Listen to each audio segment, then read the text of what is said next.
I got my mic in front of me this time. My audio is not going to suck like last week.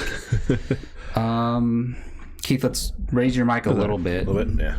Just kind of have it like basically right in front of your mouth, but not covering your face. Yes. That sounds weird. Don't put it too close. That sounds weird. And you know what?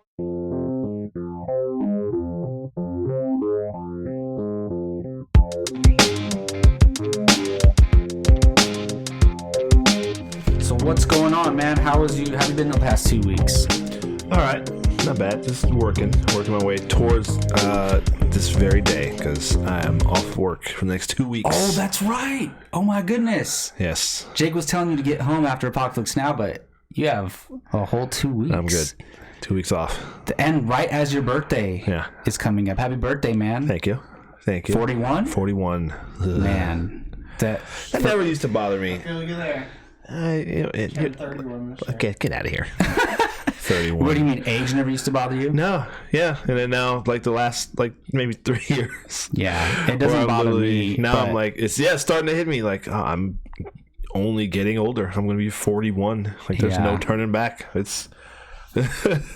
Man. But then I think I'll be longing for the days that I was 41. Exactly. So enjoy them. That's all we can do is enjoy life. That's what I usually do. For sure. So, yeah. Doesn't help having 3 teenage kids as they're getting older. That doesn't help at all. Absolutely. Well, we have some fun stuff to talk about today, man. We're kind of finding our footing on this show, and we're not going to know exactly how we want to do it until we get it just right. It's fluid. But Jake put us on Anchor this past week, so you can find us on Anchor and a couple other audio podcast formats, so go check us out there. But with that, he named our he named it a entertainment, sports, and life podcast, and I just like the sound of that. Yeah. So, and we did talk a lot about sports last episode, and we are big sports fans, so I figured why not kind of just incorporate a segment each show just about stuff going on in sports. Sports news. So I named a segment. I don't know if I named it on when I sent you your notes, but I named it the sports warm up, and maybe we can open our show just with a little topic each stretch week. And it ties into sports with the warm up, and then I was thinking also. So you. When you tell people to watch a movie, you were calling it like their homework assignment of the week or something. So I was thinking about that, and I was thinking we could do because we've advised each other to watch movies, TV shows, listen to albums, which we're going to get to in a little bit here. Yes. Maybe read comics, whatever the case may be. So I was thinking every show we can give each other a homework assignment. Sure. And then turning in our homework is giving our review on that. So we'll get into that. And then this week, this is big for Keith and I. We're going to be talking about our top 10 rappers of all time. Keith and I are both hip hop guys. We, naturally we became friends through movies, but we quickly noticed that we're both into hip hop as well. Very probably different eras of hip hop, but they kind of intertwined a little bit as well. There's a Venn diagram. Exactly. Absolutely. And then I don't know if you noticed at the end of the show notes, I added something new. Little something I called Turn the Page, where good one.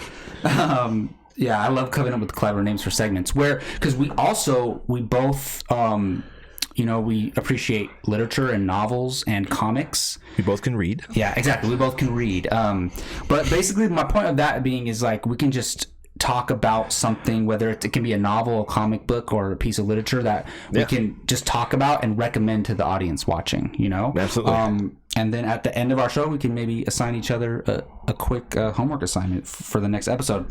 And it's got to be reasonable. I can't be like, Keith, watch all of Breaking Bad by next show. But it can be something like, all right, check out the first 2 episodes of Breaking Bad and then let me know how you feel. I mean, I'm on vacation. Yeah, so exactly. I probably could. You owe me Breaking Bad and Parks and Rec since I did. I do want to watch The Sopranos. Actually, now that you mention that, I might make myself a note to watch Breaking Bad because I'm off. I'm almost done with The Office, so we will talk about The Office after I finish it. I'm almost done. I've gotten to the point where Michael has left. It gets a little rough. Very different show. Yeah. Very it different gets show. a little rough. I didn't mind. Is this James Spader? Are you? Is he the boss yet? Yeah.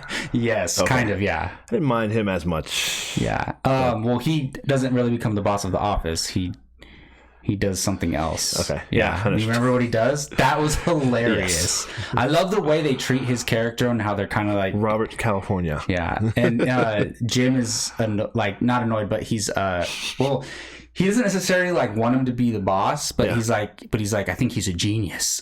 Yeah. And he's like, well, basically he walks in the office after he gets the job and looks around and leaves, drives to Florida and convinces the owner to make him CEO. So I love that. But we will, just like we did for Sopranos, we'll do a whole episode on The Office, or at least the majority of one of our episodes we'll be talking about The Office, because I'm very glad you made me watch it. All right, with that being said, let's get into we spent a lot of time talking about the new show format.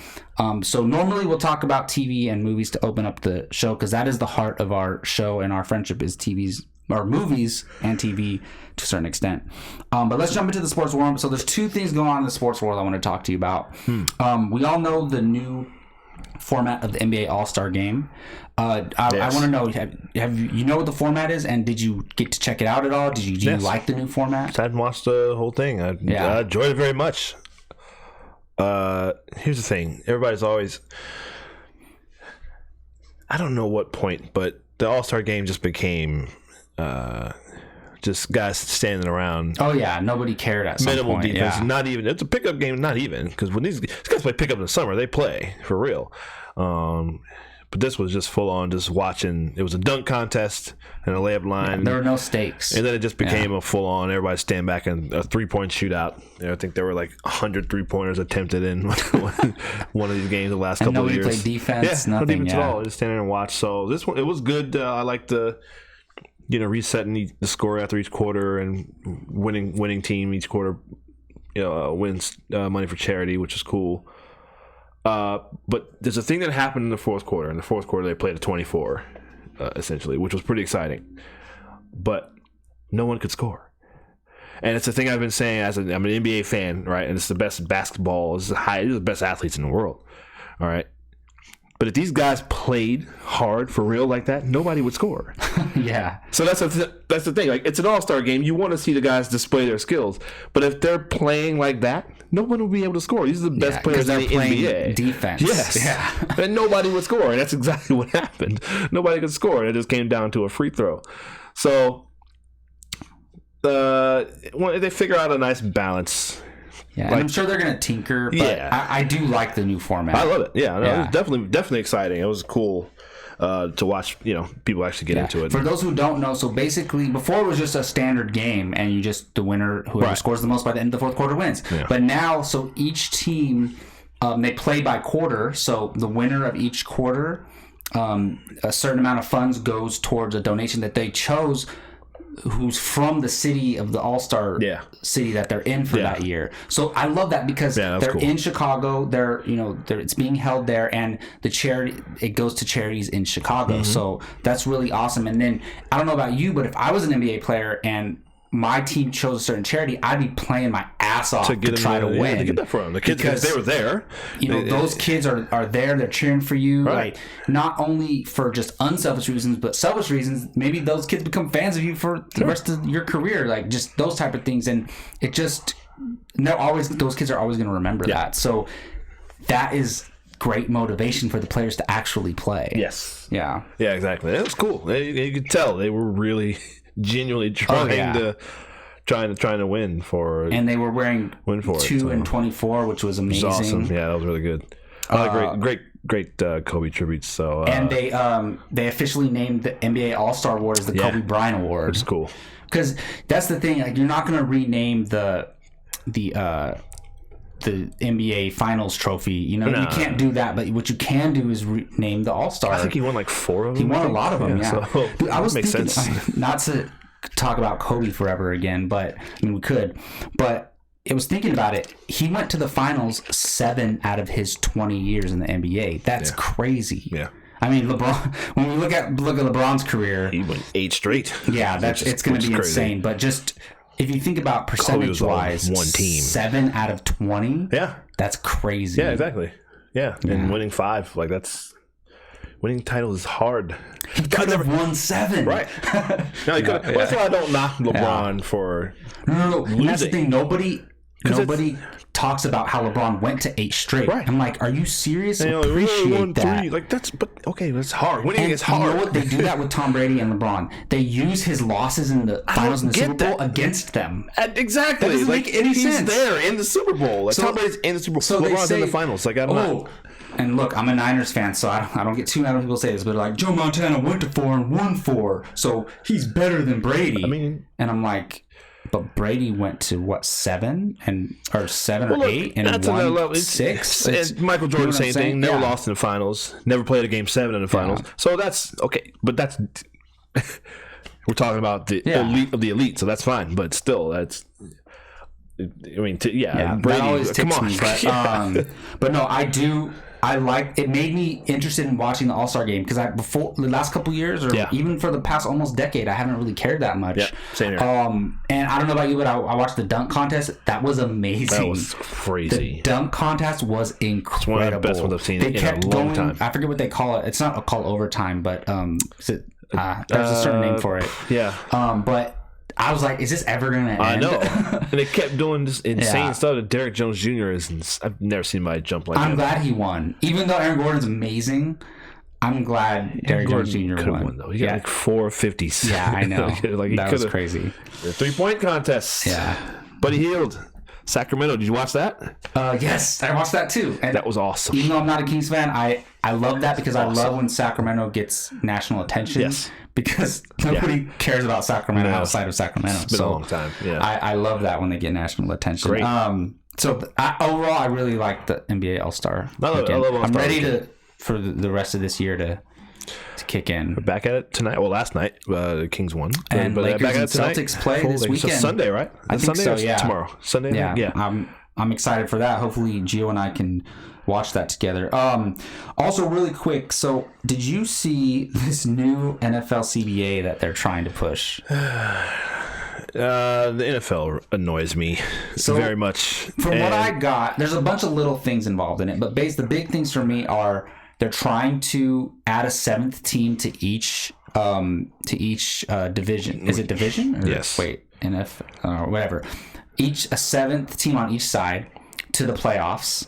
And then I don't know how that would work. Going to expand the playoffs. Expand the playoffs, and then also they want to expand the NFL season. They want it to be 17 games. They've been trying to do that for years. Games. It's all for money, obviously, because you know how much money one more season game is. It's millions of dollars each year, and to me, it's like because the players don't want this. No, and to me, the NFL is the one sport where I'm like, okay, these guys it's the closest thing in sports to risking your life out there. I mean, and you want to put them through one more game? These are big human beings crashing into each other. So it's insane. And in turn, they would get paid more. But I think I don't think the players care that much to get Their contracts will be a little bit more, but not enough to make it worth it where they're physically risking their health every week. They want to get rid of, so you want to reduce the preseason down to 3, which is, the preseason used to be 6 games back in the day. Oh, wow. Yeah, which is, they call it exhibition. They don't like that. They call it preseason. But you want to get rid of the one preseason game. But instead of, they're really just, it's the same. They're gonna take one of those preseason games and make it a regular season, basically. So, that's compromise. The NFL, the owners, they're the greediest group of. Well, you told me they're like the Grinch with the little crumb on the table, reaching back to get the last crumb. That's what they do, and so there's no way they're going to give up a game, whether preseason or regular, whatever. Like they were trying to get 18 games for a long time. I remember when the last CBA thing, the owners actually locked them out nearly 10 years ago. We knew this was going to come up because they were trying to do it back then. And they actually were supposed to vote on it today, but it got pushed back I didn't see that. Talks continue. Wow. Yeah. All right. Well, we'll see. And the players' thing is like, okay, we'll play extra games. What you need to increase our revenue on that end. Yeah, by a lot. Which the owners, that's going to be a fight. So I'm curious to see how this is going to go, because the last time this came up, like I said, the owners locked him out. And they actually cost them that one, the first preseason game, the Hall of Fame game that they played in Canton, Ohio. They actually canceled, and then everybody flipped out. The owners, players, everything, they signed the deal. You're going to lose days money later, right? That way. And that was just one single preseason game that they lost. Yeah, that's crazy. They immediately made a deal. So we'll see, man. Every time there's a CBA, the CBA comes up in the NFL, it's always interesting to see. And the players almost always cave. Usually, I think that I like 16 games is fine. I don't think that should change. No. I'm okay messing with the playoff format a little bit. I think tinkering with the playoff format in any sport is exciting. Yeah. Like, I want them to change the format in the NBA.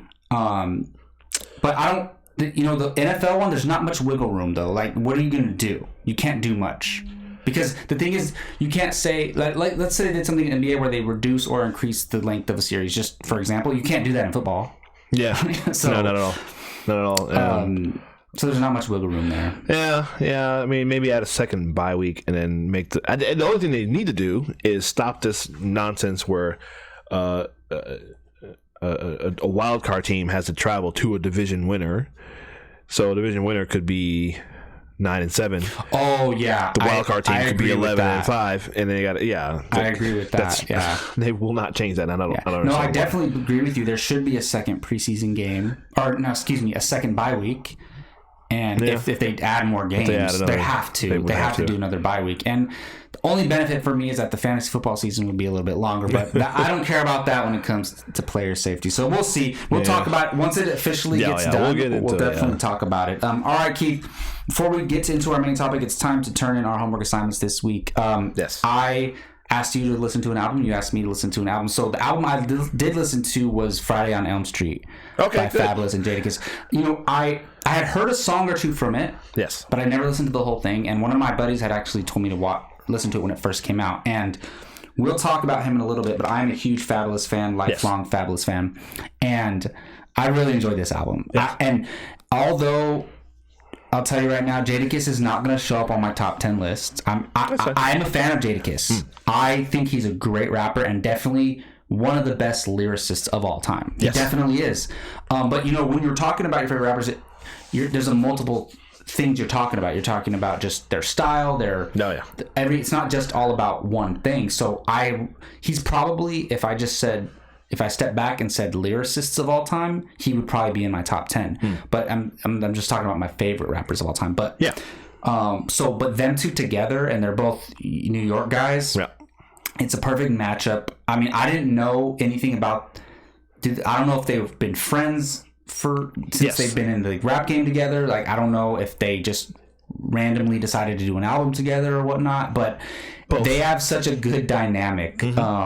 Together, and I love how they play on the Freddie and Jason thing. Yes. And I didn't even think about it. I was like, wait a minute, like Fabulous and Jadakiss, so they use the F and the J to play along with that. And how many times did you hear the kill when Jadakiss is rapping? But his real name is Jason. That's part true, of why. Yeah. Oh, that's cool. I think I did know that. Yeah. And I think the first song on the album, F versus J. Yes. That might be the best song on the whole album. I think it is. Yeah. And I love the video. Of it where Fabulous is dressed like Freddy Krueger. It's so cool. I really did enjoy the album. I will, and maybe this is biased, but I think overall Fabulous killed him on the whole album. Overall, I think there was a few songs where Jada was better, but I think overall Fab killed him on that album. Yeah, it's tough. I'm a little. I know you love Jadakiss. Split. Yeah, I know you love Jadakiss. But I love them both. Yeah, probably pretty equally. They're doing a series of mixtapes leading for a while. Oh, okay. Leading up to this, and then they were finally. That might have been Fab's idea, where he's like, let's just do his album. He had like a concept album he wanted to do. Which, because I heard an interview with him talking about it. It's hard to get. It's like, this is hard to get Jadakiss to commit to. Hasn't been working as he doesn't. No, yeah, as frequent. Oh, has he? No, yeah, he does. Well, the Locks as a whole, they finally got them to him. Styles P. I just haven't heard as much of Jadakiss as I have, since like the 2000s and the 90s and stuff. It's definitely But he absolutely still not as much as like Styles P. Like he's always out there, but. That's a great album, a concept album, like you said, playing up on the Freddie versus Jason thing, and it's pretty great, man. It's one of the best albums I've in the last few years for me. And it's recent too, though. 2017. It's not like they did this in '99. No. It's recent. They're both still at it. Yeah. And that's what I appreciate is some. Guys who have been doing it for so long and they still can do it now, well into their 40s and stuff. Yeah. And I asked you, speaking of that specific thing, I asked you to listen to Eminem's new album. Yes. So what do you think? It's pretty okay. So I've never listened. I told you this is a weird thing that I've never listened to a whole Eminem album. Oh, you think you did say that? Yeah, like just straight through. Yeah. So, and I still didn't. That's just 20 songs on this album, so I still didn't get through all of it. Yeah, but you listened to some of it. Yeah, but I listened to most of it, and it's. I have a weird thing with Eminem. I don't know what it is. Yeah. I really like him. Yeah. But I just I listen to it and it's just like, it just sounds like Eminem. Like I don't really get like. There were 3 songs that really though did stand out. The two of the songs with Royce. Oh yeah, I love them together. Their entire album together, Bad Meets Evil, is amazing. See, that made me want to listen to that. I'd never listened to that. If you like Royce, that whole album is absolutely incredible. Yeah, I'm gonna definitely. That album's better than this. I was listening to this I need to listen to Bad Meets Evil. They did 2 of them or just one? Just one, because they had an original song called Bad Meets Evil. Back on Eminem on the Slim Shady LP, and then yeah, and it was like had like a west. Back. Yep, and it was like a western feel. Yep, and that was what, like 2000. Yeah, his first album. So and it was his first mainstream album. Yeah. And then so that song was called Bad Meets Evil back then, and then they did an album together. Yeah, because they grew up together. Yeah, they did, and they didn't talk for a long time in between like Eminem's early 2000s days until like they reunited. Yeah, so I know Royce was kind of beefing with D12. Oh yeah, a little bit. Yeah, but I think they're not him, but exactly the other guys. But, I definitely recommend Bad Meets Evil. That you would love that album. Yeah, I definitely. What tracks did you like on this? Yeah, so this one song called "Ya Ya" where they sample. Oh yeah, that's the one with sample Busta Rhymes from Woo-Ha, I got you, and then Q-Tip on there on the hook, and Black Thought killed that verse. So I really enjoy that song. I like the song with I really enjoy this one with Ed Sheeran. Oh, me too. I like that song. I like that song a lot. That's really good. At first I was like, this is interesting, and then like I get it stuck in my head, and I actually really like that song. Yeah. And the other one was Royce too. You gonna learn. Y'all gonna learn. The guy singing. I don't know who that is, but this other one. Hold on, let me pull it up here. I don't remember the name. It was Darkness. Yeah, that's a good song. That was a pretty good song.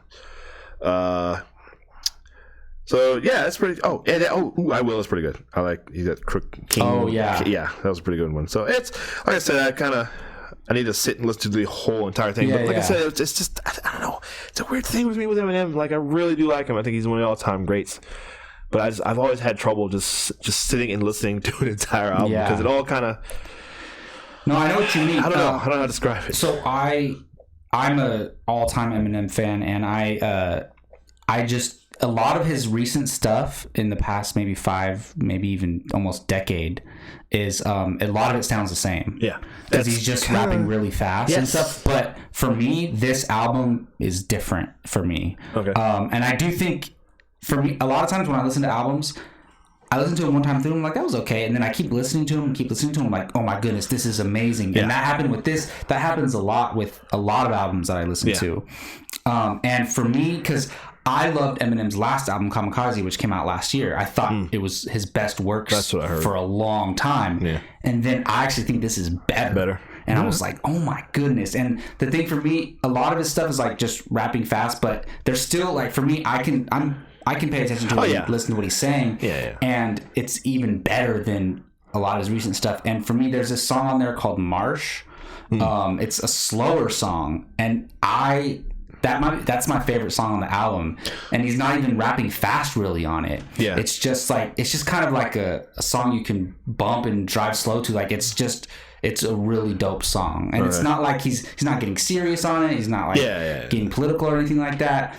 And then there's a song called Never Love Again on there, and it's when you first listen to it, it sounds like a love song, but it's not. It's a song because I don't know if you know, he struggled with addiction to pills for a long time, and it's a song about his addiction to pills and how like he had like a relationship with it, and it's like, F you, I'm never dealing with you again. So it's kind of a cool song. But that brings us to our main topic of today, and we'll just kind of, you know, we won't spend too much time on each. We'll just kind of blaze through it. But we're gonna just run through each of our top 10 rappers of all time.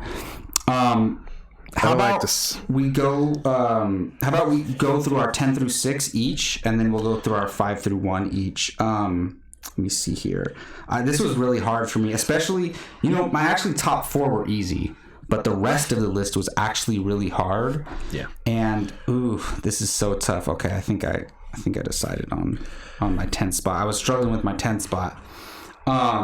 But okay, I'll go ahead and I'll list a few honorable mentions first. And Keith, before you laugh at me, man, remember my age, okay? I grew up in the 90s, early 2000s, okay? Yeah. So, all right, and a lot of mine are modern rappers as well, because I appreciate a lot of modern rap. But some honorable mentions who almost made like the 10 through 8 spots are J. Cole. I don't know if you listen to J. Cole or not. He is probably the best mainstream rapper right now. You know, as far as somebody who's like, you know, in their prime and doing it, you know, he's probably one of the best right now. T.I. is honorable mention. Exhibit is an honorable mention. I love Exhibit. We're talking about lyricists. Exhibit is one of the best lyricists, and I wish he would have focused more on rapping as opposed to acting and doing TV shows and stuff, because if he put all of his effort into his rap career, I think he would have been one of the greatest of all time. Yeah. And my favorite female rapper of all time is actually Nicki Minaj, and you might only know her for her famous songs, but if you listen to her when she first came out, she could rap. Because Lil Wayne signed her, and nobody knew who she was. She started appearing on his mixtapes, and she's from New York. You like East Coast rappers? She was killing it lyrically when she first came out, and then she became a pop star, which is something totally different. But she's one of my favorite. And then I don't know if you know who Lloyd Banks is from G Unit. Of course, I know who Lloyd Banks is. Lloyd Banks was the best rapper on G Unit, including 50 Cent. He was by far the best rapper on the G Unit crew. It was hard for me not to give him the 10th spot. And then also Tech 9 is in my honorable mentions. But my number 10 spot is Royce da 5'9". I only knew of him because of Eminem, but then over the years, great rapper, especially Bad Meets Evil, and then I listened to some of his solo stuff. Yeah, absolutely incredible. My number 9 spot is the Notorious B.I.G. It's cliche to say, oh, Pac and Biggie, but I don't care about that. They're both amazing, and there was points in my life where I liked Biggie more than Pac, and it's like even though I'm on the West Coast, and I listened to Biggie was ahead of his time. Yes, it was so weird. He was rapping like he was living today. And I'm telling you, I don't want to say he invented, but he made rapping about cars and boats and all that stuff. He made him and Jay-Z. Those are the ones that and now and then it was like a mainstream thing. Yeah. But Biggie made it cool. Rapping about money and jewelry and stuff. And he even says finally somebody rapping about blunts and bras, menage a trois, sex and expensive cars. He knew what he was doing too. So I love that. My number 8 spot is actually Drake. Interesting. Same thing as with Nicki. When Drake first came out, he started popping up on Lil Wayne mixtapes, and then he's rapping about how he was on Degrassi. I was like, who is this guy? And he was, I swear to you, his run from his first 5 years, he was slaughtering. And then he just kind of got too comfortable, and now he just kind of I don't gotta try that hard anymore. I'm the shit, you know? Yeah. And it's if he would have kept that same work ethic for the whole time he's been rapping, he would have been higher on this list. But if you listen to some of his early stuff, man, he was so good. I think his first album was great. He's so good. My number 7 is actually 50 Cent. This was right when I was 11, 12 years old when Get Rich or Die Trying came out. And I still think Get Rich or Die Trying is one of the best rap albums ever made. But the thing is, none of his other albums even come close to that. Even The Massacre, not that good. The Massacre's not good. But Get Rich or Die Trying is amazing. I still play it to this day, and it's kind of a nostalgic thing for me with him. And the thing is, he knows he doesn't even rap anymore. Really, and he knows he doesn't have it anymore. He kind of like with Drake in a way, how I kind of explained Drake, like 50 spitting, Get Rich or Die Trying blew up. I don't have to try that much anymore, kind of thing. And my number 6 is Kanye West. Okay. Say what you want about him nowadays, but Kanye West is he could have been one of the greats, and he just kind of, I don't know, he's wild. But a lot of people think he is still. No, and I won't. It's all up to taste and it's all subjective. But I wouldn't argue with someone who says he's in their top 5. That's my son Kevin. That's Kanye's I guy. I love Jesus Walks, All Falls Down. Kanye. College Dropout is one of the best albums ever made. Oh yeah, he was a monster. Yeah. So that's my 10 through 6. Worst 5 9. Notorious B.I.G., Drake, 50 Cent, and Kanye West. Excuse me. Well, we've been doing stuff for a while, movie stuff and talking about things. I don't like rankings. It's hard. But doing podcasts and YouTube videos, you have to rank. You don't have to. How else do you express that you enjoyed one of these people over the other? Just talk about it. Yeah. I've got 50 rappers here on this list. Actually, it's 55. Yes. That's how. So anytime anyone says top 10, I was like, I can't make a top. Wow. I made one just out of, but it's not really like. Have you seen the Chris Rock movie Top 5? No. You have to watch that movie. Still haven't watched because while the movie's not about rappers at all, the whole movie, that's what it's about. It's like, who's in your top 5? And they're mentioning their top 5 rappers, and that's what that's. I don't even know how to explain it. The movie's not about that, but it comes up throughout the movie. Everyone keeps talking about that, and then there's a point where they're in the club. They're in the club and they run into some other celebrities, and Jerry Seinfeld's there, and then they're asking these celebrities who your favorite is, and Jerry Seinfeld's he lists some random names, and his number 2's Eminem, and then his number 1 is I forget what he said, but it's hilarious. Yeah, you gotta watch that movie. I do need to watch that. People rave about that movie. It's amazing. Yeah, so I got 50 names here, so I just took 10 that are okay. If I were to make a top 10, it'd be this. Who did it hurt not to put in the 10 spot? I left Common off. Common is literally one of my favorites. I'm thinking about just putting him on there anyway. Yeah, he's lyrically amazing. Yeah. Yes. Q-Tip, because my favorite rap act, duo, group, solo artist, whatever, is A Tribe Called Quest. Oh, okay. And so, but I left Q-Tip out just outside. But Q-Tip would be another one. Obviously, and also the late Phife Dawg passed away a couple years ago. But him, Busta Rhymes, Method Man, Jay Electronica, The Game. Oh, The Game's first album is amazing. Yeah, absolutely. Rick Ross, Ludacris. I got Eminem on here. Foxy Brown, Missy Elliott, of course, as well. A whole bunch. I got Lloyd Banks. Nice. J. Cole, Kendrick Lamar. I think from the kind of the new school guys, kind of leaders of the new school guys, like J. Cole, Kendrick Lamar, Big Sean.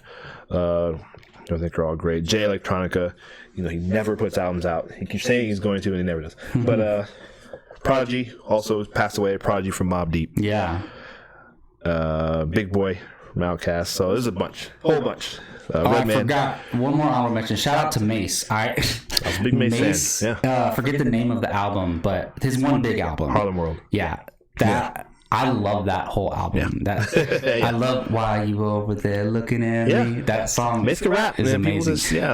He was good. Yeah, him and Cameron were both in. They had a big falling out, but yeah, they would have been a great duo together. But Redman, Method Man as well. Two people I love. The one I heard too also was Mos Def. Okay. Because he's one of my absolute favorites. But those are all great names. We're gonna go 10 through 6. So I just didn't really have these in any particular order outside of my top 1, 2, and 3 are fairly set, but even those kind of. Yeah. So I just put 10 Fabulous as well because I love.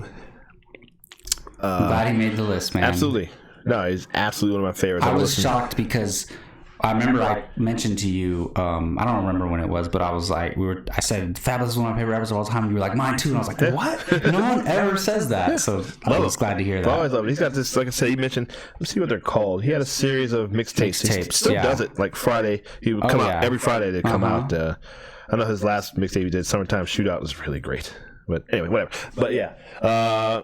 Definitely one of the best mixtape rappers of all time, if not number one. Fabulous is, to me, he's the most underrated rapper of all time. Always has been. To me. Because he's a Brooklyn guy. He's not treated like one of the great lyricists of all time, and he is. Amongst fans. Other rappers love him. Yeah. Jay-Z's a big fan. He's a Brooklyn guy as well. Yeah. So he came up under with DJ Clue back in the late 90s. And Jay-Z loves him. Yeah, he's one of the best, like you said, lyrically underrated guys that if you are a hip hop guy, you know. Oh yeah, exactly. But as far as, and it's crazy because he's had big mainstream hits. Yeah, and that's the thing about him. He's had, and all his big mainstream hits are like very R&B-ish, like R&B or like club songs or something like that. And so that's what people think he is. Because one of my friends from high school, I argue with him about. And that's what I mean. General hip hop fans, like they just, he's the guy who makes those love songs. Yes. No, it's like no, he's a monster. Yeah. Like, people don't. So yeah, Ghetto Fabulous is still my favorite album of his. It's a great album. Yeah. Yeah, I like Street Dreams. That's a great album. Yeah, one that has Breathe. Breathe is one of the best songs of all time. I love Breathe, and that beat, I love Just Breathe because it's not those R&B songs. Absolutely, it's a straight banger. So I love that one. But so that's my number 10. Number 9, Styles P. Styles P for the Locks. So nice. I think the Locks are, again, those three guys: Jadakiss, Styles P, Chic, are like in terms of them three together, the best. I mean, all three of them. Like you could pick any one of them and be like, "This is one of the best rappers out." The fact that they're all Jadakiss was always the standout, but over time, Styles P kind of has taken, like, kind of jumped ahead for me. Even though I don't actually have Jadakiss higher on my list, but if I was really, I kind of just did it in a hurry. If I was really thinking about it, I probably would put Styles P a little bit ahead of Jadakiss, because I've watched, just listening to Styles P from the beginning, back when they were on Bad Boy, and they were on Biggie's second album, Life After Death was when I first heard them. The way he's lyrically, the way he's advanced, he's insane. I've only heard him on his songs with Jadakiss. Right. You know, I mean, and that's where most of his work was. Listen to his solo albums. He's really. Listen, he calls him Styles P. He calls himself he's your favorite rapper's favorite rapper. Oh, nice. And he literally is. That's what he is. Because you ask any other rapper out there, they'd be like, no, Styles P is like. That's dope. Number 8 is a guy I saw in concert here in Sacramento earlier this year, or in 2019. Talib Kweli. Nice. Is. Man, I follow him on Twitter. He's an activist and stuff, and he's really one of these socially conscious kind of guys, rappers, backpackers, they used to call him. But no, I feel like Common is maybe one of those. Yeah, Common, you like those Kanye kind of rappers, used to be. I do. Yeah, I do. I love that. Yeah. I like because I like rappers that are kind of like really talking about something. I like lyricism I like kind of that braggadocio. Yeah, there's room for both. Exactly. I love all that stuff too, but I like to, because I love lyricism so much, and Kweli is a guy that really, him him and Mos Def, they were Black Star. That's the other album I told you to listen to. And they keep saying they're going to put out another Black Star album. They've been saying it for a couple of years. They haven't yet, but they're saying it's done. They're going to put it out, so we'll see. But no, Talib Kweli is great. Like I said, I saw him in concert. I saw him at Harlow's. Nice. Back in May last year, so it was really cool. And he just retweeted something of mine. I tweeted something. Oh, wow. He retweeted it, so That's big. I'm very happy. So yeah, no, he's one of the only all-time greats. Kanye West talked about it in Last Call on his first album that he brought Kanye on tour with him, and he was the first guy to. Oh, really? Yeah. Oh, that's cool. It helped his career as a rapper. So he said he brought him. He had Kanye open up for him. Oh, that's cool. Back in, let's say, maybe 2000, I think, 2001-ish, something like that. So yeah, so that's cool. So I love Talib Kweli at number 8. Number 7, Jadakiss. Just talked about him. Like I said, he was always one of those guys. He stood like among the locks. He stood out. I always respected him. And, yeah, he was never one of my favorites, but because I've always been lyricist person, lyricist rap fan, and he always stood out to me. One of the most consistent guys. Oh, absolutely, over the years. And one of my favorite songs of his is actually "Knock Yourself Out." You know that song? I love that song. The beat is amazing. Yep. Neptunes. And even though it's not like his best lyrical song or his best, his most deep song, it's just a cool song. It is. Like, yeah. I love that. Yeah. That's good. Yeah, that album, that was a great. His debut album was such. I was obsessed with that song. Everybody, when it came out. Yeah, man, that was a big deal when he finally came out, because he was the first one of them to do a solo album, and then of course they each have been since. But so yeah, Jadakiss. Now my number 6, and it was tough for me to leave the other one off because I love, again. I would make a separate list. I was actually going to make a separate list of duos and groups, because I think they're both equal, but this one has always kind of stood out a little bit more. Andre 3000 from Outkast. They were the first guys. It was a big deal back in, I think, 94 at the Source Awards, and they won. I think it was their album won, I think, Album of the Year, which was a huge upset, because they were the first kind of Southern rappers to really be big. They're huge, and they were huge, yeah. And nobody really looked at Southern rappers as lyricists, because they're from Atlanta, of course, if you know Outkast. Big Boy's underrated too. Absolutely. See, and he's very similar. Amazing. The way he's come up as well. Like, him and Andre are both kind of. They're both very different, but they're lyrically they're. Dude, Andre 3000, if he would have done it, he could have, and he is, but I'm saying he could have been one of the greatest musicians of all time. Yes, absolutely. Because, like, Hey Ya is not a rap song. No.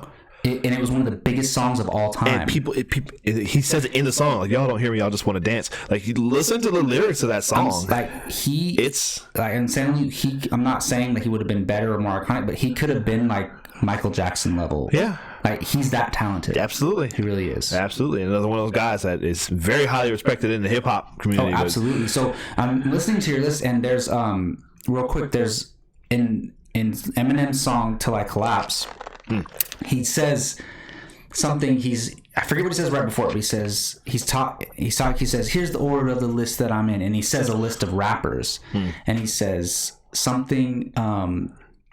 He's going like up from the bottom to the top. Right. He says something he says Jada, Andre from Outkast. Oh, he says Andre from Outkast, Jada, Corrupt, Nas, and then me. So I think so he's he goes from 1 to bottom. Right. Like, he's putting like his top like 8 until it leads to him. Yeah. And he goes, so did you mention Redman? Yes, earlier, yeah. So is Redman's real name Reggie? Yes. Okay, so Redman is Eminem's favorite rapper of all time. I didn't know that. And he even says on the new album, he says, "I'm gonna stand for Redman," and then in that song "Till I Collapse," he says, Reggie, Jay-Z, Tupac, and Biggie, Andre from Outkast, Jada, Corrupt, Nas, and then me. So he's listed like those are his lists before him at that point in time. Yeah. So he mentions Jadakiss, he mentions Andre from Outkast, he mentions Redman. Yeah. So he respects them. He knows. Yeah. See, that's the thing I've always liked about him. He's very aware of. Oh, absolutely. Because Eminem was this phenomenon. Yeah. When he came out, and Great White Hype or Great White Hope, whatever you want to call him, because he would talk about that himself. Like, just look, if I wasn't white, I'd be just another. Oh, absolutely. Another rapper. Mm-hmm. So, but. I love that he like on the one hand he knows he's an all-time great, but I'd say he knows that he kind of stood on the shoulders of giants as well. Absolutely, but he made his own lane, he made his own name, and he's absolutely his album he's on that list. Before he became famous was called Infinite, and it sounds just like a white Nas. His album Infinite. I don't know if you've heard it, but he sounded like Nas. Yeah. Like he was definitely influenced by Nas, and it's more like laid back. He sounds like a baby, first of all, compared to what he sounds like even on the Slim Shady LP. Yeah. But it's very chill and laid back, and he reminds me of young Nas on that. So that was my number 6. So Andre 3000. Dude, so that's awesome. Because that like 2 or 3 of your list was on that list that he gave. Okay, all right. So my number 5. This was tough, but he has to make the list, and that is Tupac Shakur. I call it cliche or whatever, but growing up, I was obsessed with rap and hip hop growing up, and I had his CD in my CD player just as much as I did some of the guys in my top 4. Yeah. And it's no mistake that he's regarded as one of the greatest of all time. And for me, people try to say, if you try to say someone's better than Tupac, because a lot of people consider Tupac the best of all time. People say that. And my argument is, people are quite irrational about it. It's not his fault that he died so young. His career got cut short. He didn't get enough time to prove himself to prove longevity. And longevity is very important to me. And it's not his fault. So and look at what he did, and based on the work he did do, he's considered arguably the best of all time, depending on who you ask. And he, again, ahead of his time, he was like where Biggie was that rapping about boats and cars. Tupac was more of that like activist rapper, and he brought it lyrically, and his lyrics, nobody was rapping like either of them at the time when they were coming up. So they just, I can't say enough about him, but Tupac is my number 5. My number 4 is Fabolous. He, again, I listened to Ghetto Fabulous so many times. Just even the first song of that album, amazing. He kills it, and he's still doing it to this day. Love him, and he is the most underrated rapper of all time. You know when that album came out? 2001.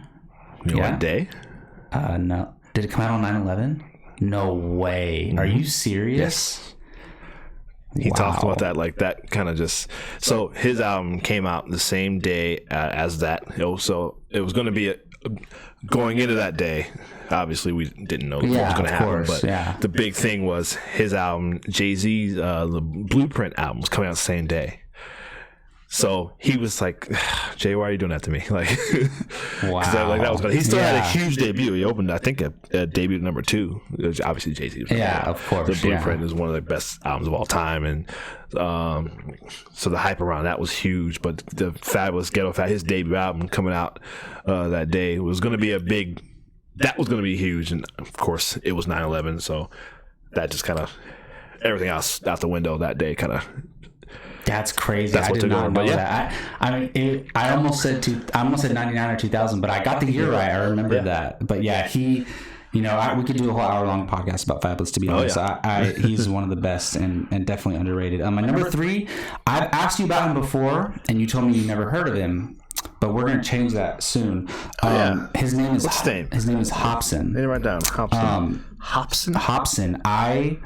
His real name, it's Hopsin. Oh, it's Ian. Okay. Yeah, but his real name is actually Marcus Hopsin with an O at the end. But his rap name is Hopsin with an I. A friend name. And he's my favorite rapper right now, and he's in my number 3 spot of all time. Sure. I discovered him on the internet. He built his own basically his own name and own legacy just on the internet. He started grinding and making his own videos. Yeah. And he really blew up. So Hobson. Yeah, Hobson, he's absolutely, he's one of the best lyrical rappers I've ever heard, ever. And there is actually there's one song I want you to listen to first, because depending on the song, like, you might not, first impressions are important, right? Mm-hmm. So there's one song I want you to listen to first, because it's not in the same way at all, but he's very much one of those kind of rappers who's saying something. Ill Mind of Hobson 5. Yep, that's it. 7. That's so funny.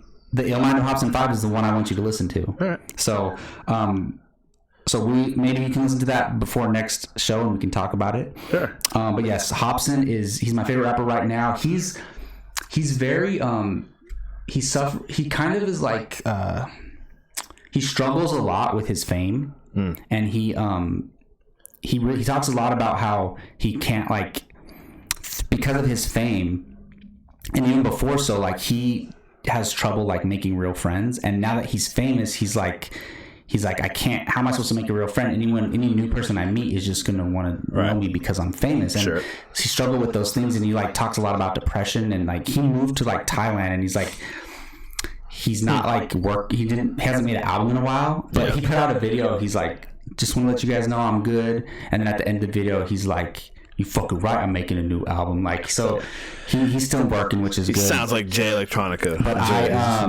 definitely want you to check him out. And my number 2 and 1, we've talked about them, it's probably no surprise. My number 2 is Eminem. Definitely just huge influence, especially because I was, I'm not full white. I'm actually part Hispanic and part white, but I'm mostly white and I look white. So it was a big deal for Eminem for me to be coming up. And like, I grew up a lot around of not white people when I was growing up. So he's obviously very inspirational and just one of the GOATs. And my number 1 is actually Dwayne Carter, Lil Wayne. He is, when he came into his prime in 2008, I was 15 years old, and it was just, he like defined me and my friend group's like whole entire lifestyle. It was just, it's hard to explain. It was like, it was such a special time in my life, and look, I won't deny, he has put out a lot of crap, and I'll be the first one to say that. But he has put out genius level material, and there's a reason why he was the biggest rapper on the planet for several years.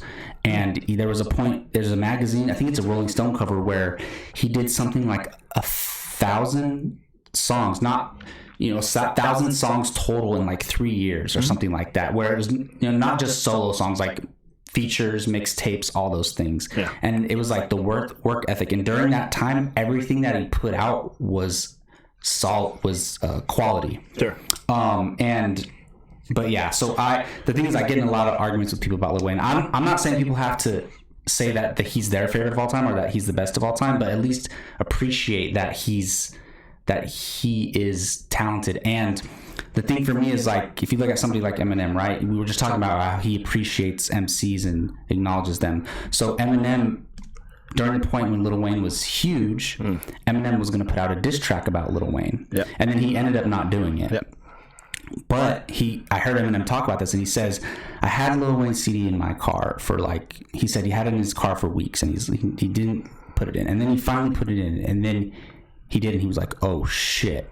He's like, Lil Wayne is legit. So I do, once we get around to it, I would love for you to listen to the Carter and the Carter 2, because those are like right when before he like, I've heard both. You have? Those are his 2 best albums, in my opinion. That's what I was gonna say. If you doubt Carter 2 is if you one doubt of the best. him, listen to the Carter and the Carter 2. I was actually about to say that to you. That's amazing. Because you said he kind of came into his prime. So yeah, like in 08, and I was gonna say, I think it was a little before that. No, yeah, well, that's the thing is he jumped to superstardom. Around that time with the Carter 3. And so Carter 2 was Fireman, and that's kind of where it started. And I love that song. Well, me too, absolutely. And his 08 to like maybe like 2014 run is just incredible. So Well, people don't forget about Lil Wayne. It's like he's been doing since he was like 14. Yeah. You know, his first album, The Block Is Hot, was when he still when Cash Money and Juvenile and Big Timers and all those guys. I think that's a great album for a 14-year-old, 15-year-old kid or whatever he was at that time. The thing is, he got a head start and he got time to develop. So I think that plays in, since he started so young, plays into why he became so good. Baby / Birdman, whatever you call him, he was saying at the time, this was back in '99 when he was a kid, he was like, he's the best rapper. He was calling him the best rapper in the world. Wow. And people were like, what are you talking about? He's like, but if you listen to him, he's like, nah, he's pretty. And he had a song, 500 Degrees, which people think was kind of a slide sort of jab at Juvenile, because his first album was called 400 Degrees. Oh, yeah. Lil Wayne, because he thought he was hotter. So he came out with 500 Degrees, which is a good song. It's a good, but no, yeah. The Carter 2 is one of the best albums of the 2000s for sure. Oh, yeah. That's when I was like, wow, this kid is, wow, he's pretty good. So, because we never really discussed it that much, so I'm glad you satisfied. You made me happy. I'm glad that you acknowledged. I've gotten off of Lil Wayne. I think my thing with Lil Wayne is that he stopped writing. Oh yeah, no, definitely. And started trying to, because he literally said he wanted to rap like Jay-Z and just do everything kind of just from his head. Yeah. And that, to me, that's where it kind of, the quality for me kind of dipped. Yeah. If he would write again or go back to just strictly writing, I would still put him on. He's on my big list, so I'd put him on there anyway. But your top 50. I'll take that. Yeah. No, absolutely. So Lil Wayne's great. All right, let's hear your 5 through 1. Number 5 is, so we're talking about longevity, but this is a guy who he was a part of a controversial and groundbreaking group, and then he went solo, and he literally killed that group. And he's still around today. He's a big Hollywood guy. Everyone knows him. Number 5 is Ice Cube. Ice Cube made... Yeah, I should have had Ice Cube on my honorable mentions. Listen, go back. He's amazing. You listen to in old NWA. He's the guy that stood out. He was easily They were all talking about real... And he was writing his own stuff, right? And he was the lyricist of that group. He was writing a lot of easy stuff as well, which a lot of people don't. Kind of show in the movie. Yes. Yeah. And Easy was making himself the front man. Did you watch it at Compton? The movie? Yeah. Yes. Oh, yeah. Yes. You could definitely tell, and just knowing from what I know of that story, a lot of it is very much true, but you can definitely tell it was the Dr. Dre and Ice Cube version of that story. Oh, well, because they produced the movie, yeah. And working with Eazy's wife as well. So it was definitely skewed a little bit more towards them, especially a lot of the stuff with Dr. Dre. But Ice Cube, like one of the titans of rap music, and he literally killed but he killed their careers. Like with his, No Vaseline. Yeah. And you saw it in the movie. Yeah. But it's true. They never put out another album after that. They couldn't recover. Even Dre was like, okay, he left with Death Row. His beef was never really with Dre as much as it was with Eazy, and Jerry Heller. But when he went solo, because like you said, he was the only one that was smart. He went and he caught Eazy and Jerry Heller, like he said, caught their hand in the cookie jar. And so he left. He went and said, what are you going to do, go solo? So he did, and made 3 of the greatest albums of all time, back to back to back, with America's Most Wanted with the 3 Ks, Death Certificate, and The Predator. Like, his first 3 albums, I'm telling you, man. I gotta go listen to those. Especially America's Most Wanted. Those 2, that and Death Certificate. I've heard songs from them, obviously, but I haven't heard the whole albums all the way through. Yeah, it's some real. He went and he hooked up with Public Enemy and their production team. So that was a big deal for him, this West Coast guy going to New York and recording his album out there. And like I said, working Public Enemy, that was a big deal. And 3 of the best albums of all time, all in a row. That's awesome. I got him at number 5. Number 4, another big longevity guy. This guy, you can make a case for him being the best of all time. He'll certainly call himself the best of all time, but LL Cool J. That was my number 4. Nice. I mean, James Todd Smith, man, and just another guy who's gone to Hollywood and but listen, he's made a great career and stuff. He's actually a pretty good actor. Hey, I Need Love is one of my favorite songs ever. I was a kid with my sister. Oh my god, my sister, she's 5 years older than me. She thought that whole song was all about her, and she was one of those. But he was one of the first rappers to do that. Yeah, exactly. And he was one of the first rappers to do that, like start kind of rapping about relationships and love and stuff. And but he would also kill you, like lyrically on the mic. Like he was a monster, man. And people thought he had gone kind of soft and gone away a little bit. And then when he came back that's why Mama said knock you out. Like when he came back with that, like, because that's literally what his grandmother told him to do. Like, you just got to go back there and knock him out. And he did that with that song. Awesome. And from then on, man, people, because of the acting, and he had a sitcom, and he was one of those guys. He had that nice balance of doing street stuff and doing kind of the more pop. More people today know him as an actor. Yeah, exactly. So he was a rapper. What? Exactly. It's the same thing with Will Smith. Like you get that. It probably Ice Cube as well. But he's an all-time great, and that's why I got him at number 4. Number 3, talked about him a little earlier. It's Notorious B.I.G. Oh, nice. I wasn't sure. Of course. No, that was my top 3. There's a line. I keep forgetting that you grew up on the East Coast. Absolutely. Yeah. So I'm like, man, he loves East Coast rappers for living in California, but you grew up there. I was there. Yes. Yeah. And Hobson is from L.A. So I saw that. So. I was there. I was in high school, right in the middle of that. So, Ready to Die came out in '94. I think I was 15, and it was never heard anything like that. Ready to Die is absolutely incredible. Yeah, it's such a shame, man. He's only 24. That's the thing. I know. He was a kid. He didn't seem like it because he was such a season, but he was so very young. He didn't. He sounded like a. And I mean, mentally, he sounded like a 40-year-old man. Absolutely, rapping, experience-wise, and everything. It's crazy. But Juicy was a song. You listen to that. I listen to it now, and it makes me sad. It's one of the best hip hop songs ever. Yeah, absolutely. Just literally rags to riches story. And you felt you're happy for him that he got out of where he was to where he became, and. It's just a sad thing because you could tell like he was having more fun at the end. He was talking about, man, I'm going to be doing dancing and stuff. He's talking about he wanted to get into acting and just really just enjoying being the best, which is what he was. He was real, him and Jay-Z were going to form this group called The Commission. Him, Jay-Z, this other female rapper named Charlie Baltimore. Weren't they beefing at first though? Not at all. Jay-Z and Biggie? No. They weren't? No. They never beefed? They're both Brooklyn rappers. They both practically grew up together. Oh, okay. They were very... Biggie was... At his fame, people would ask him, who was your favorite rapper? This Brooklyn dude, his name's Jay-Z. Like, watch, y'all gonna see. Like, he was talking about Jay-Z bigging him up before anybody even heard of him. So, but he was saying that was his favorite rapper. And vice versa, like their respect for each other. That's what Jay-Z talks about, where he got his thing of not writing anything down. He's like, he got that from Biggie. Like, he would just keep it all in his head. He would have like 30, 40 different rhymes and verses. Like, he would just he just had this ability to just remember That's crazy.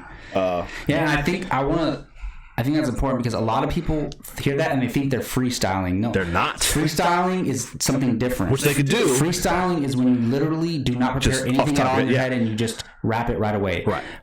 What Jay-Z does, he prepares the verses in his head and he memorizes it in his mind and he knows it. Exactly. That's different. And you see him. Some people don't understand that. So I'm glad you mentioned that, but that leads me to a story. But the Biggie has a song on his second album called Kick. No. He wrote a song on his first album called Unbelievable. The producer of that, DJ Premier, who is my greatest producer of all time, in my opinion, he said that when he first met him and they were doing that song, he said he played the track for him. And this is in the days where it was tape. It wasn't digital. There was no disc. So he kept rewinding the beat over and over. And he said he sat there for like an hour. He would just listen to the beat, rewind it all the way back, listen to it again, rewind it all the way back for like an hour. And Premier and the engineer were in the studio just like, what is this guy? He's just BSing. Like, it's like, hey, what's going on? And Biggie was finally like, all right, I'm ready.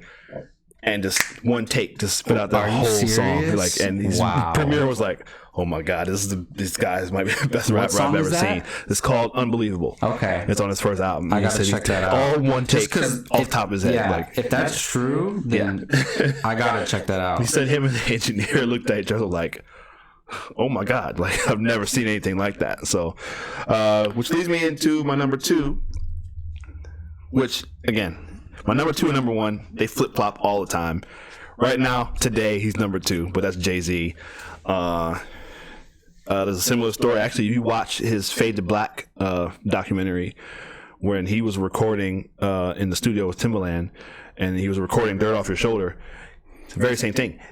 You watch this footage of him. He did like 2 or 3 other different verses for that song, and he'd be like, no, and then he would start it over, and then he would do and you'd hear the familiar. The one he actually released, Dirt Off Your Shoulder. Yeah. But, so he was just all these different verses. I'm watching that. I'm like, that's not like, oh my god, it's a completely different song with different lyrics. But yeah, Jay-Z again. To mention longevity, he has maybe one album where I'm like, not the best, and that's Kingdom Come. But other than that, everything. Oh, and the ones he did with R. Kelly, I didn't really. I need to listen. See, I've never listened to a full Jay-Z album. Oh my god! So if I'd known that, I would have told you. No, that's the thing.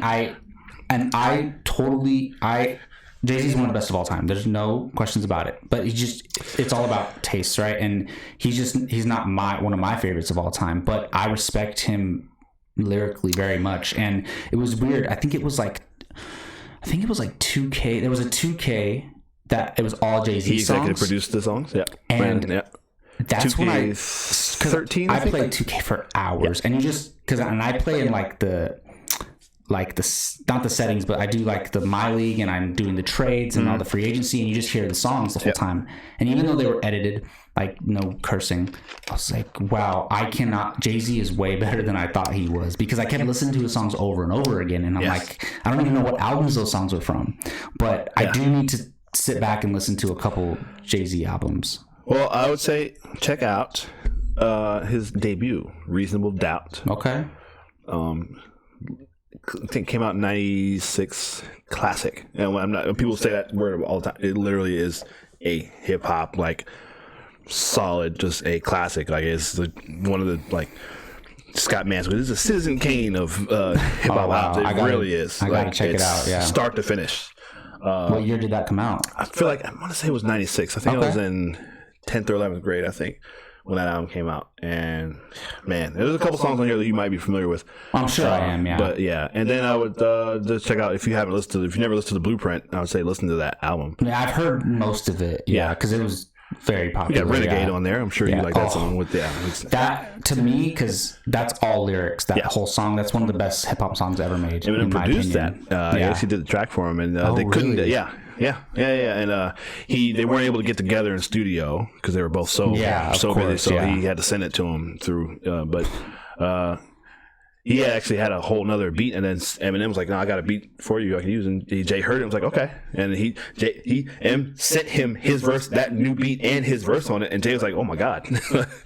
So that's one of Eminem's best verses. Yes, absolutely, absolutely. That first, both of it, the whole, So I totally agree. Yeah. That might have been the song where I was like, "Oh my god, Eminem is." Oh yeah, and he knew. He's like, I'm getting on a song with Jay-Z. I got to bring it. Yeah, absolutely. Yeah. And that album, he's the only guest feature on that album, on the Blueprint album. It doesn't have any other guest features. So yeah.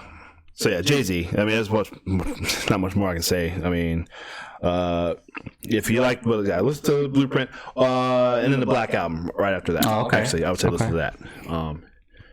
Those are probably his 3 best. He loves Reasonable Doubt. He still to this day says that's his number 1. And I think he has Blueprint as his number 2. But I would say, the what Black did you Album. say his first album is? Reasonable Doubt. Oh, okay. That's what it's called, yeah.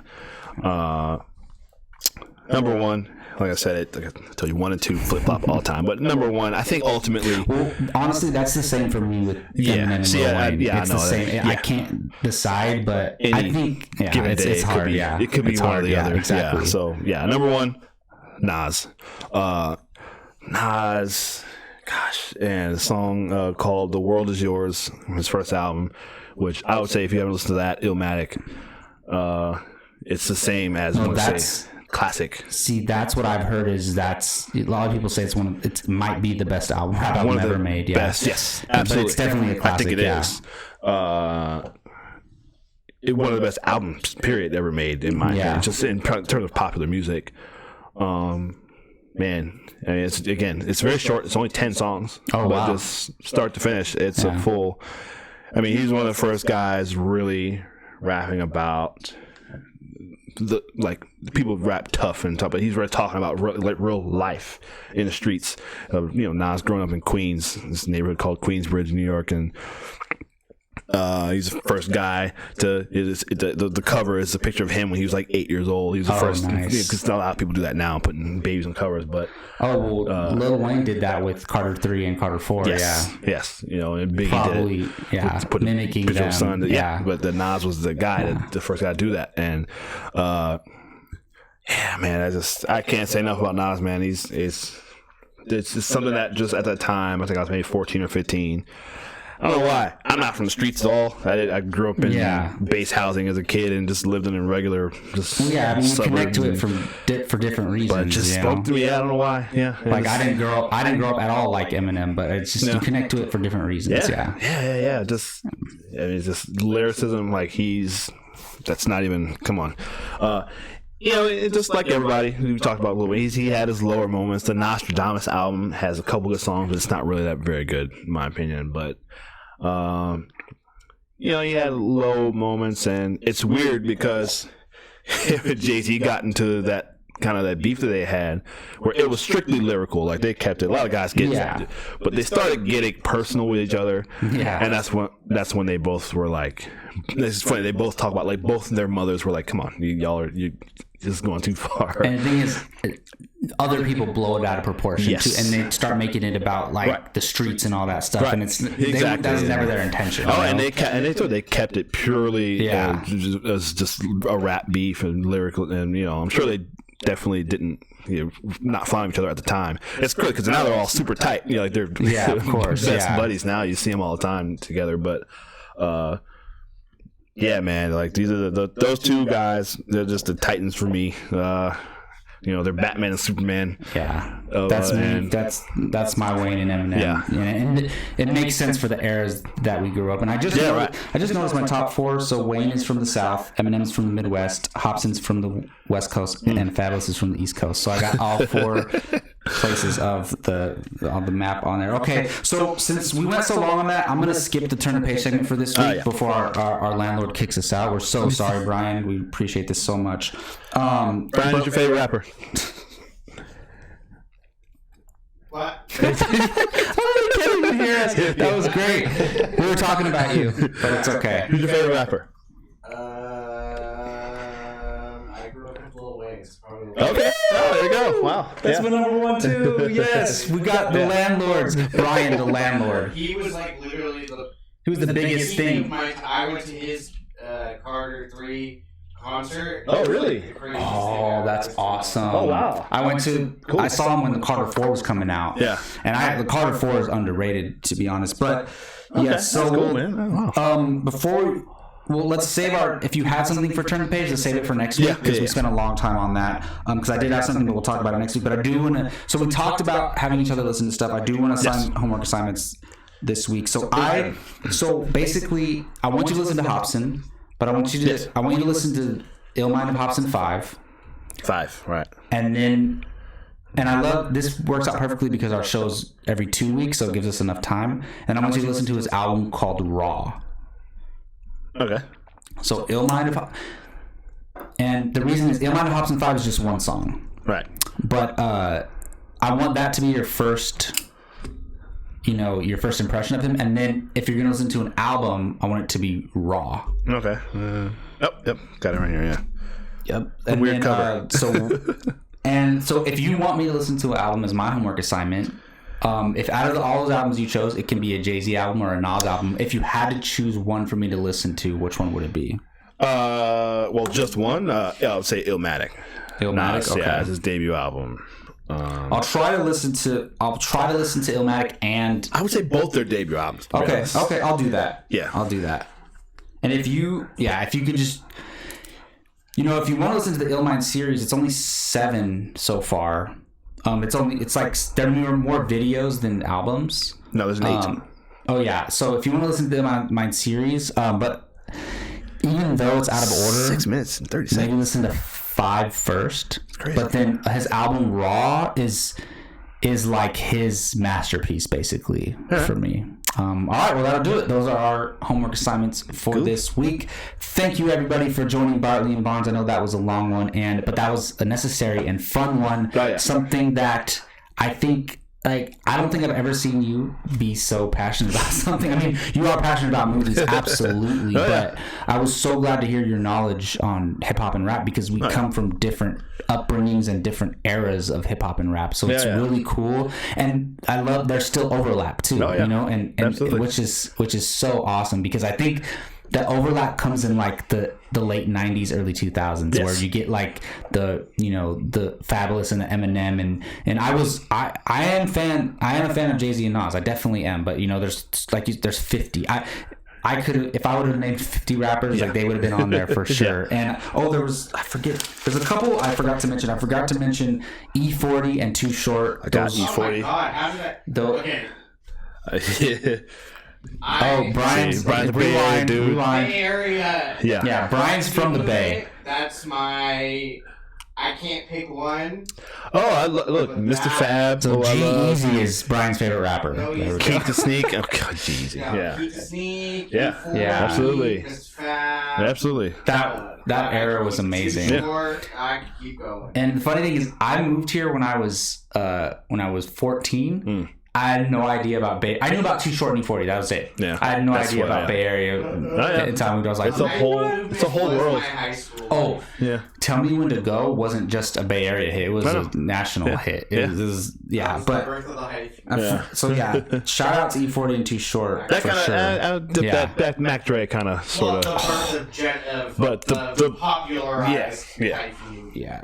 And Mac Dre is lyrically really good. He was really good. He was funny. Died too young as well. Yeah. So, absolutely. All right. Well, that's going to wrap up Bartley and Bonds for this week. Please subscribe to this YouTube channel. Hit the like button. Leave us some comments in the comment section. Let us know what your favorite top 10 rappers of all time are. And of course, you can find us on Anchor and any other podcast format that you listen to. Hopefully, we'll try to get on Apple Music soon. We're not on there yet, but we will definitely try to get there soon. Again, I'm Jacob Bartley. That is Keith Barnes. See you all next time.